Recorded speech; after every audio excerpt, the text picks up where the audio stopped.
దేవీ దుర్గాదేవి బ్రహ్మచారిణీ రూపం కథ. ప్రాచీన కాలంలో హిమవంతుడు అంటే హిమాలయ పర్వతరాజు గిరిరాజు, ఆయన భార్య మీనా, వీరికి ఉమాదేవి జన్మించారు. ఈ ఉమాదేవి మహాదేవుని పత్నిగా అవతరించిన పార్వతీమాత. తపస్సు ఆరంభం. పిల్లనాటి నుండి పార్వతీమాత భగవంతునిపై, ముఖ్యంగా శివుడిపై అపారమైన భక్తి కలిగి ఉండేది. ఒకరోజు మహర్షులు, దేవతలు హిమవంతుడికి చెప్పారు, హిమవంతుడా, నీ కుమార్తె ఉమాదేవి భవిష్యత్తులో జగత్తుకు తల్లి అవుతుంది. ఆమె తపస్సు చేసి పరమేశ్వరుణ్ణి వరిస్తుంది.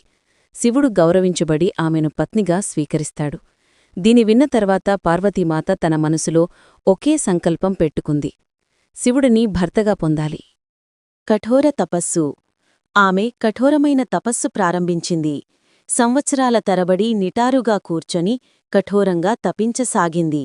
మొదట పండ్లు మాత్రమే తింది, తరువాత పువ్వులు మాత్రమే, ఆపై వేర్లు, ఆకులు, చివరికి గాలి తప్ప ఇంకేమీ తీసుకోలేదు. అలా ఎన్నో యుగాలపాటు నిరాహార దీక్ష చేసి అనన్యమైన ధ్యానంలో మునిగిపోయింది.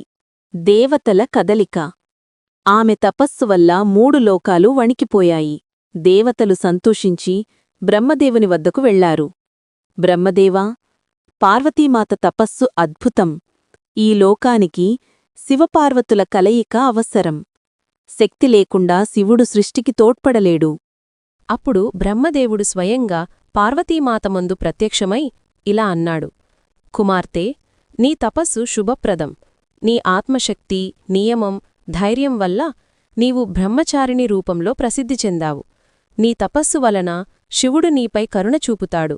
నీవు సర్వలోకానికి స్ఫూర్తి. బ్రహ్మచారిణీ రూపం మహిమ.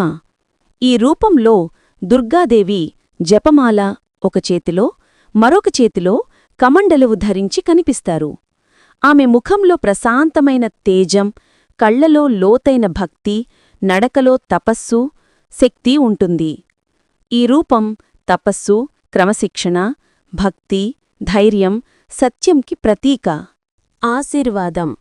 బ్రహ్మచారిణీ రూపాన్ని ఆరాధించేవారికి కఠిన పరిస్థితుల్లో సహనం లభిస్తుంది. ధైర్యం, ఓర్పు పెరుగుతుంది. విద్యలో, ఉద్యోగంలో, జీవితంలో అడ్డంకులు తొలగుతాయి. నిజమైన భక్తితో చేసే ప్రార్థన తప్పక నెరవేరుతుంది. ముగింపు. అలా పార్వతీమాత బ్రహ్మచారిణీ రూపంలో తపస్సు చేసి శివుడి మనస్సును గెలుచుకుంది. ఈ రూపాన్ని దసరా 2వ రోజు ఆరాధిస్తారు.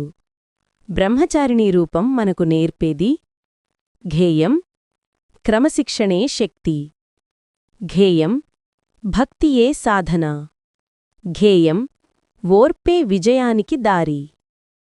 Friends, please subscribe, like, share and comment మన ఛానల్.